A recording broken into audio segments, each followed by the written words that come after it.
Welcome back to the Urban Aesthetic. Have you, as a parent, ever heard of other parents say this to you? Hey, my child is going for science class, arts class, music class, swimming class. What about you? Which classes are you sending your child to? And have you felt the pressure of falling behind and struggling to figure out which classes you should send your child to? Or have you woken up as a parent and feel your entire day is swamped just meeting the needs of your children or your household, and not even having a single moment of time for yourself or your spouse, and feeling very guilty when you do spend that time with yourself?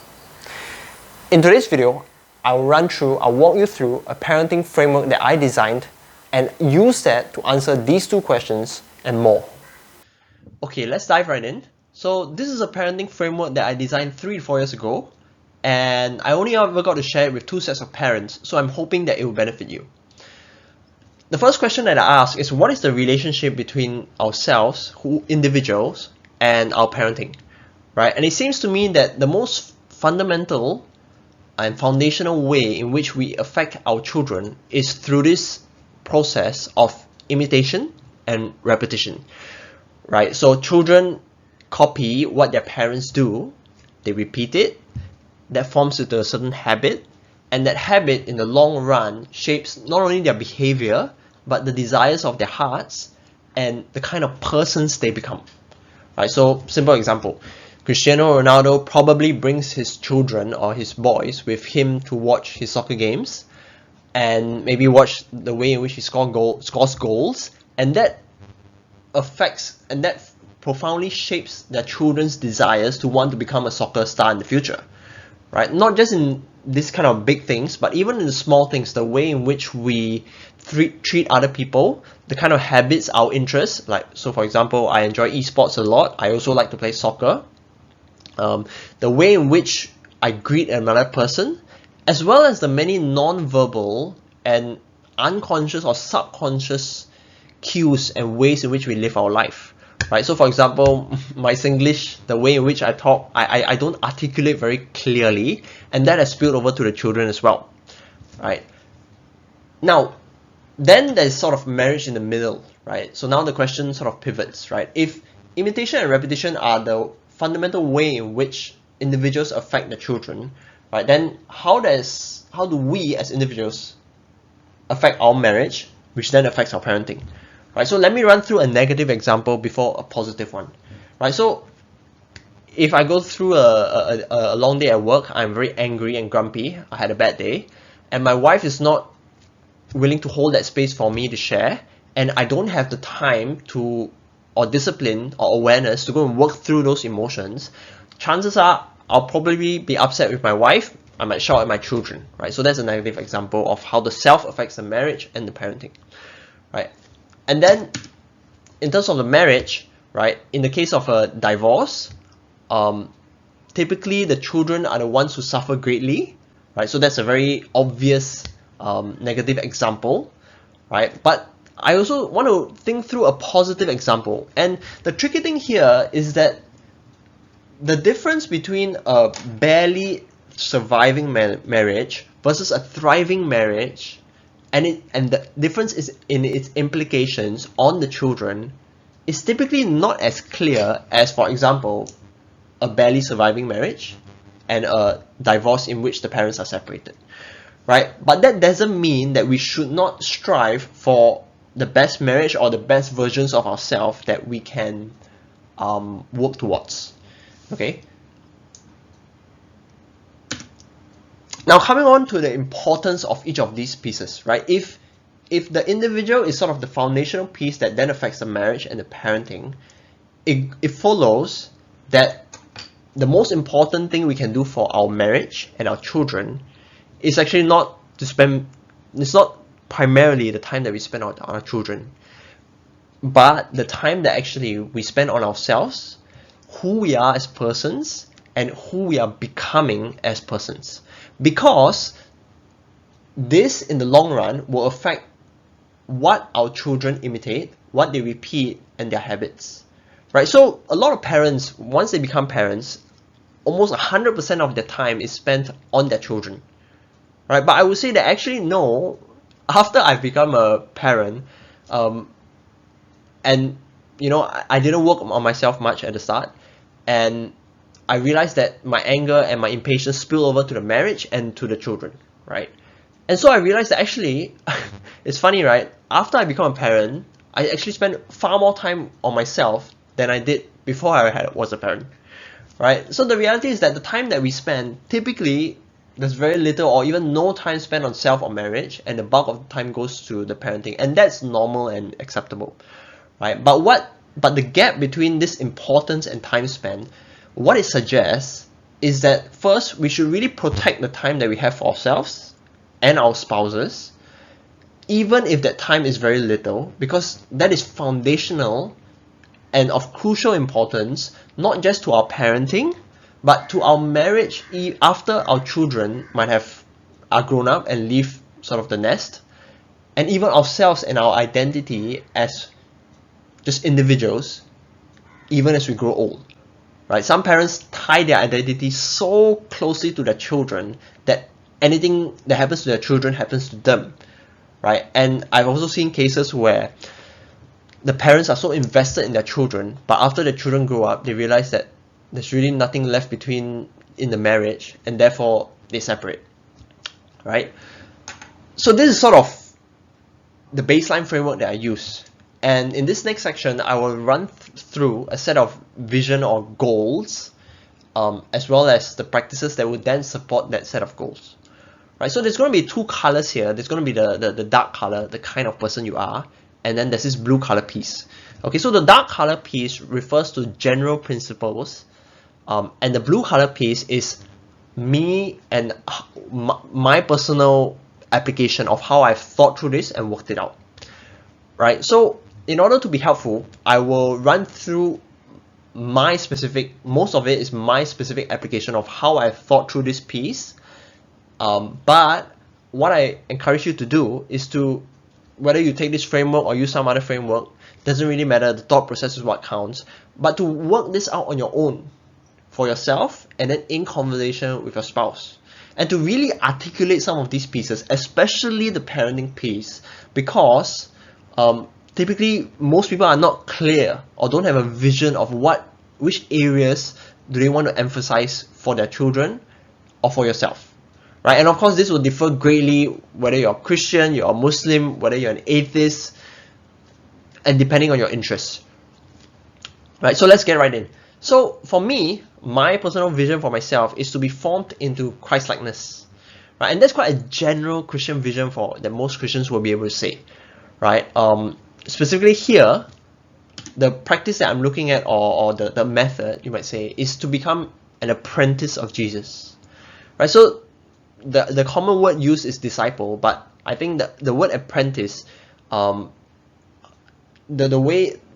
the way in which I think through it is that an apprentice is sort of like an understudy, right? So maybe if you're an apprentice of a carpenter, you might want to spend all your time with this carpenter. You want to follow his thoughts. You want to understand his mindset, the way in which he does things, and then the way he goes about his work. You want to copy that, right? So again, going back to imitation and repetition, right? And the practices that support this process for me will be things like reading, reflecting, discernment of key life decisions, constantly in conversation with God, praying, fasting, playing, and resting, right? Now these are quite general spiritual disciplines, but I want to highlight the aspect of play here, right? Most parents, once they become parents, play is kind of the first thing that goes out the window, right? You can call it play, you can call it leisure, you can call it hobby, whatever, right? But for me, play is actually quite essential to protect and keep within the picture, right? So I play soccer once or twice a week, and I try to protect that time as far as possible, right? And that's not just because I'm interested in it, but it's a strategy for the long term, right? So I know some parents who, whenever they play, they feel very guilty. Right, as if like their whole life is now revolved around their children, right? But I enjoy that time and I don't feel guilty about it, right? And of course, I'm very thankful to my wife who allows me to go and to hold that space and takes care of the children, so that I can go and do those things. Now coming over to marriage, marriage is a little bit more harder to define, right? I have quite a general statement here, right? To really cherish and treasure and love each other deeply as we grow old together. Right? And now a little bit more specific to me is this idea of empathizing with Moo, that's what I call my wife, what we call each other, in order to love her better. Right? And the reason why I put this is because I tend to be a highly judgmental and critical person. Right? So when something goes wrong or she tells me about a day, I will typically pick out all the issues, whether it's of other people or her. I was like, yeah, you know, you did it this way and now you reap the consequences, and then now you're coming to complain to me. How about you just sort it out in the first place, right? So that is me, right? And that is my tendency, and therefore this piece is trying to address that piece. Okay, and then in terms of practices, right, protecting our time of intimacy and going on those long lunch dates whereby we can have those long form conversations and flesh out any things that may occur.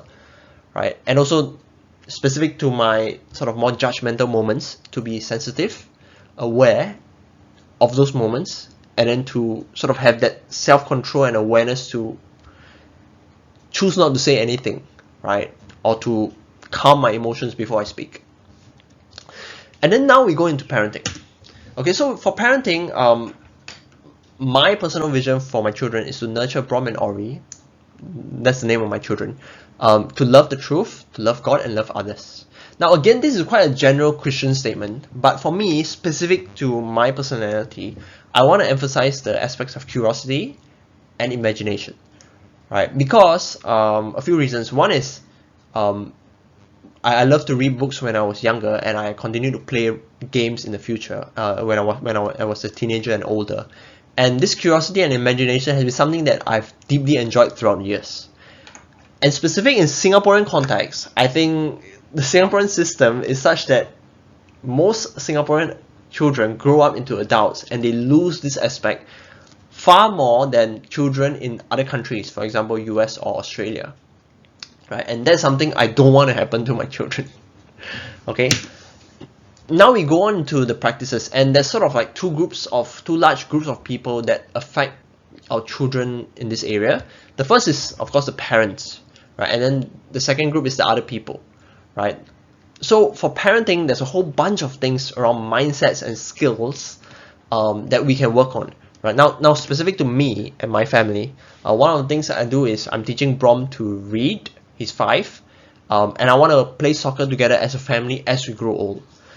And this is because I actually have an ex-colleague who is 50 plus, and he has 2 boys around in their 20s, and even though they don't talk that much these days, they actually play soccer every single week in, week out together, right? And so to me that is incredible, right, that they still can bond over this sport, and I enjoy soccer as well. So I want to build this as a family sort of tradition. I also, in terms of role play, okay, I don't exactly do a lot of role play with my children, but there are some open-ended toys that I specifically buy, right? So like wooden blocks, sleds, magnetic tiles. These are more open-ended play, and you know, sometimes we build a city together, and you can see how that ties into the curiosity and imagination bit. And then we do family devotions every night, and we have certain things that we say when we leave the house, before we eat, at the end of the day. Yeah, those are sort of like more prayers. Right, so that is that is the set of practices that I've sort of determined for my family. And then there's this other people section, right? So this includes your friends, your teachers, and your most infamous enrichment classes, right? Now, of course, as children grow into teenagers, there's the influence of their friends on them will be much larger, right? And this evolves over time, right? But by and large, over the course of, let's say, 16 years of a child's life, I would say that this category, if you look at the overall picture, now that we've sort of determined the importance of each category, actually this group of people, the influence is quite small in terms of the long-term formation through the process of imitation and repetition on the child. Right? However, the tendency in Singaporean culture is that to place most of the emphasis on here. So you might even have parents trying to control the type of friends that the child hangs out with, and certainly spend a whole bunch of time, resources, and thousands of dollars poured into enrichment classes, right? So last thing I want to mention is this practice called couch time, and it sort of sits between marriage and parenting. So this is basically, at the end of the day, the papa and mama, the husband and the wife, will sit on the couch together, and they will spend time focused on each other, showing affection, and asking each other about each other's day, right? And this could be 5 minutes, it could be 30 minutes. This is a practice that I learned from a parenting coach, and the children during this time are not allowed to interrupt. And if they're young, we train them such that they eventually will be used to this time and choose not to interrupt. And the whole idea around this couch time is that the most important thing we can do for our children is to love our spouse, right? And because we don't always necessarily get to show our children that we love, papa and mama love each other, right? So it's important to have that time to just spend time with each other, and for the children to sort of go about their own playtime or do their own thing, but have sort of papa and mama in the background, right? So this is a very profound principle, right? Because a lot of parents spend all their time in the parenting section, but this couch time is basically saying that we want the marriage, the love of the marriage, to flow over to the children, right? And for whatever reason, when the children observe that, oh, papa and mama, they love each other, and suddenly their whole world sort of is a lot safer, you know. So it moves the emphasis from parenting back to the marriage, right? And that's a practice that I encourage all parents to do every night. In fact, whenever for this parenting class that I go to, whenever the parents raise a behavioral issue or some struggle that they are working through with their child, the first question that is always asked is, do you do your couch time every day? And of course, normally the answer is no, right? And so I said, go and do your couch time, and chances are, whatever issue you're having, it will be a lot better. It may not completely resolve. There are certain skills you need to do to work through those things, but couch time is the #1 foundation for all parenting, right? And of course, most of us, once we are parents, we don't do that at all. We're not lovey-dovey. The affection goes out the window. It becomes transactional. It's all centered around the child, right? So this sort of concludes the parenting framework. And in the next video, right? So in the next video, I'm going to work through what are the implications of this framework on our day-to-day parenting, our day-to-day lives, and also in relation to the cultural tendencies of Singaporean life, or developed, which is probably going to be similar across other Asian developed countries, for example, South Korea or China, for example, right? But the primary takeaway from this, I think, is quite clear.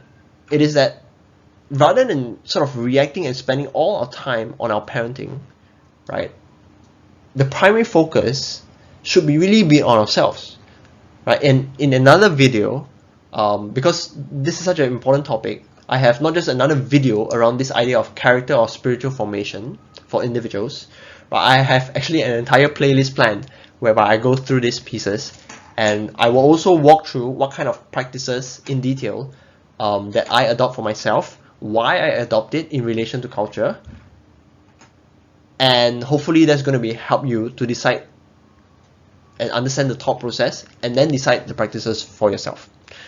Right, so that's all I have for today. Look out for the part 3 video whereby I work through the implications of this mindset. And if you enjoyed the video, please like, subscribe, and I'll see you in the next video. Thank you for watching.